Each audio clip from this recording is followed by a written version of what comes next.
Olá, bem-vindo de volta ao curso técnico em transações imobiliárias. Eu sou a professora Clarissa Barros e a nossa disciplina de hoje é sobre direito condominial.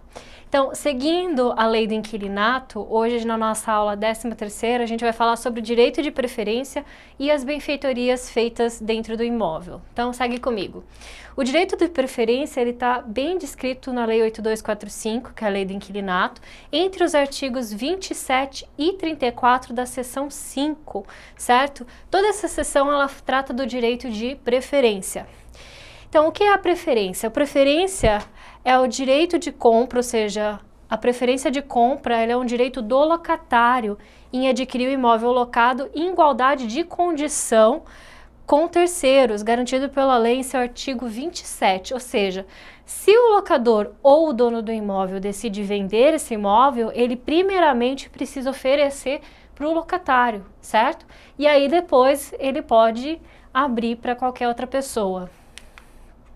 Segundo a redação do Lei do Inquilinato, no artigo 27, descreve o seguinte: no caso de venda, promessa de venda, cessão ou promessa de cessão de direitos ou doações em pagamento, o locatário ele tem preferência para adquirir o imóvel locado em igualdade de condições com terceiros, ou seja, a mesmo valor que o locador está oferecendo para o locatário, ele tem que oferecer para terceiros e vice-versa, certo? As mesmas condições de preço, condições de venda e assim por diante, certo?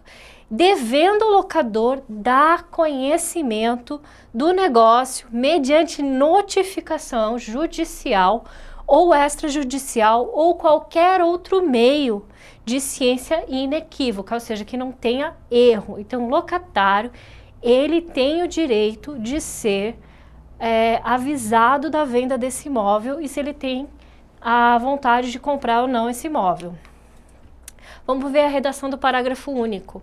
A comunicação deverá conter todas as condições do negócio, em especial preço, a forma de pagamento, a existência de ônus reais, bem como o local e horário em que pode ser examinada a documentação pertinente, certo? Então, preço, forma de pagamento, daí tudo bem. Aí a gente pega aqui ônus reais. Ônus reais são todos aqueles tributos e taxas e impostos que, porventura, tenham que ser pagos na transação, certo? Ou que estão em atraso, correto? Seguinte, o locatário, uma vez que ele recebe a notificação da venda, ele tem até 30 dias para expressar se ele quer ou não comprar esse imóvel. Se ele não expressa essa vontade, entra na caducidade, ou seja, ele perde totalmente o direito. Artigo 33.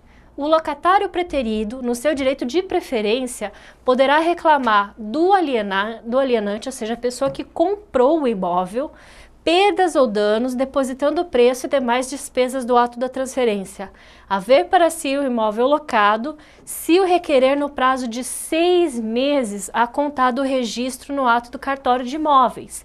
Ou seja, se esse imóvel ele não é avisado ao locatário, ou seja, ele não é dado direito de preferência ao locatário e é vendido, a pessoa que comprou esse imóvel ela vai, às vezes, ela vai ter que arcar com perdas e danos, ou seja, o locatário que queira comprar esse imóvel e que foi preterido, ele vai ter que depositar em juízo todos os valores da negociação para que ele possa, enfim, comprar esse imóvel, certo?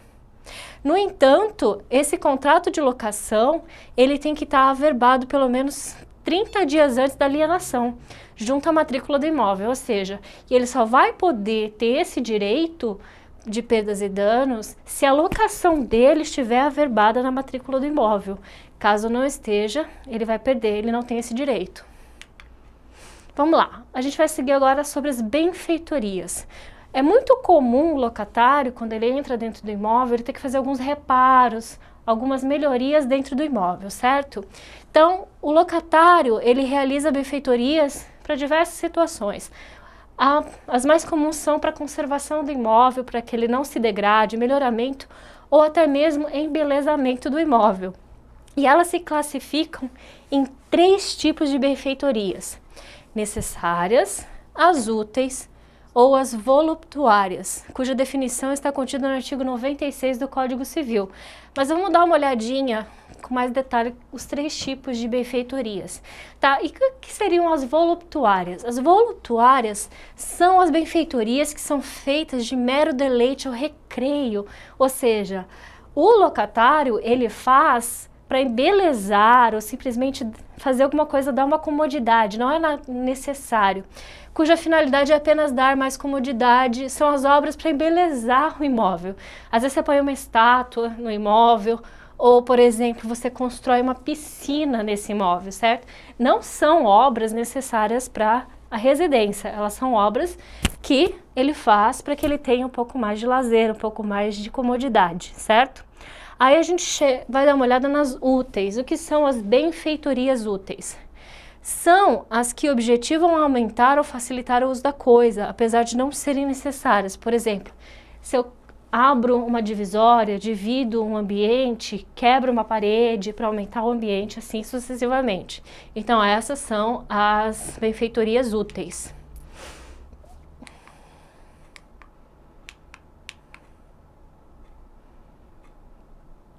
E aí você tem as necessárias também. Cadê as necessárias? E aí a gente tem também as benfeitorias necessárias. As benfeitorias necessárias são todas aquelas que existe a real necessidade de se fazer ou não, a gente tem a degradação do imóvel, certo? Então, por exemplo, abriu um buraco no teto o telhado cedeu e você tem que refazer toda a estrutura do telhado. Se você não faz isso, o imóvel ele acaba perdendo, ele pode ser degradado. Então, dispõe o artigo 35 do Lei do Inquilinato. Salvo expressa a disposição contratual em contrário, as benfeitorias necessárias, aquelas que realmente não são questionáveis, elas precisam ser feitas, introduzidas pelo locatário, ainda que não autorizadas pelo locador, bem como as úteis, desde que autorizadas, serão indenizáveis e permitem o exercício do direito de retenção. Então, toda benfeitoria necessária, ela não precisa ser comunicada ao locador. Ou seja, por exemplo, abriu um buraco no assoalho e o esgoto está subindo pelo chão. É uma benfeitoria que você tem que fazer ali de imediato, porque senão vai te impedir de usufruir do imóvel. As benfeitorias que a gente chama de benfeitorias úteis, vamos dizer assim, elas podem ser passíveis de reembolso, mas para que você tenha o reembolso é necessário que você avise o seu locador que você vai fazer, você avise que você tem a permissão do seu locador para fazer isso, certo? Porque senão você não vai receber de volta o dinheiro investido. Então, o que acontece? Da leitura desses dispositivos, o que a gente conclui? Que as benfeitorias são indenizáveis se não houver estipulação em contrário no contrato de locação. As benfeitorias necessárias são indenizáveis independente de autorização, né? E as benfeitorias úteis, elas são indenizáveis desde que autorizadas pelo locador. Se ele não é autorizado, você não recebe a indenização. Ainda o artigo 36 da Lei do Inquilinato fala o seguinte: as benfeitorias voluptuárias não serão indenizáveis, podendo ser levantadas pelo locatário, fim da locação, desde que sua retirada não afete a estrutura e a substância da coisa. Então vamos lá. As voluptuárias são aquelas que você faz para embelezar, ou seja, para te dar um pouco mais de lazer ou comodidade dentro do imóvel. Vamos imaginar que você colocou um balanço para suas crianças lá dentro do imóvel, correto? Ao fim do contrato, é o tipo de benfeitoria que você pode levantar, ou seja, você pode retirar sem prejuízo. Agora, vamos imaginar que você tenha feito uma piscina dentro desse imóvel.